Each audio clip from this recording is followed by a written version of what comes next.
Hello my YouTube family, আজকে চলে এসেছি নতুন একটা আবার ভিডিও নিয়ে।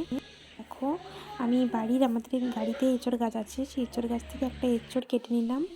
ভালো করে পরিষ্কার করে কেটে এঁচড়টা ধুয়ে নিলাম। যেহেতু বাড়ি তাই জলদি সেদ্ধ হয়ে যাবে, তাও আমি কুকারে একটু হালকা সেদ্ধ করে নেব, কারণ বড় অফিসে যাবে তো জলদি রান্না করতে হবে আমাকে। কুকারে চাপিয়ে দিই, কুকারে চাপিয়ে জাস্ট একটা থেকে দুটো সিটি দিয়ে দিই।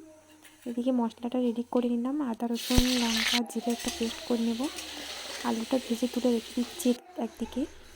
কড়াইয়ে তেল বসিয়ে পেঁয়াজগুলো আগে লাল লাল করে একটু ভেজে নেব। আর ওইদিকে আদা রসুন লঙ্কা জিরের একটা পেস্ট বানিয়ে নিয়েছি, এই দেখো পেস্টটা দিয়ে দিলাম। সাথে একটু নুন হলুদ অ্যাড করে দেব। খুব সাধারণভাবেই রান্নাটা করব, কারণ কি বাচ্চারাও খাবে, তাই খুব সিম্পলভাবে রান্নাটা করছি।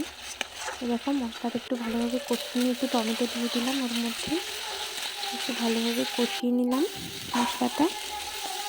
মশলাটা কষানো হয়ে গেলে আলুগুলো দিয়ে দিয়েছি, তার মধ্যেই এঁচড়টা দিয়ে দিলাম। এঁচড়টা হালকা সেদ্ধ হয়ে গেছে,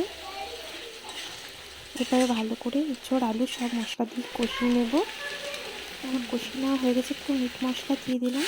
মিট মশলা দিয়ে একটু ভালো করে নেড়ে নেব। নেড়ে নেওয়ার পর একটু জল দিয়ে দেবো। জল দিয়ে একটু ঝোল ঝোল মাখা মাখা করবো, তাই একটু বেশি করে জল দিয়ে দিলাম। একটুখানি সেদ্ধ হবে, একটু বেশি করে জল দিয়ে আমি এবার ফুটতে দিয়ে দেবো। এবার ঢাকা দিয়ে যাই বাড়ির কাজগুলো করি। এই দেখো আমার সবজি প্রায় হয়ে গেছে। এবার ধনেপাতা ছড়িয়ে সবজিটা নামিয়ে দেবো।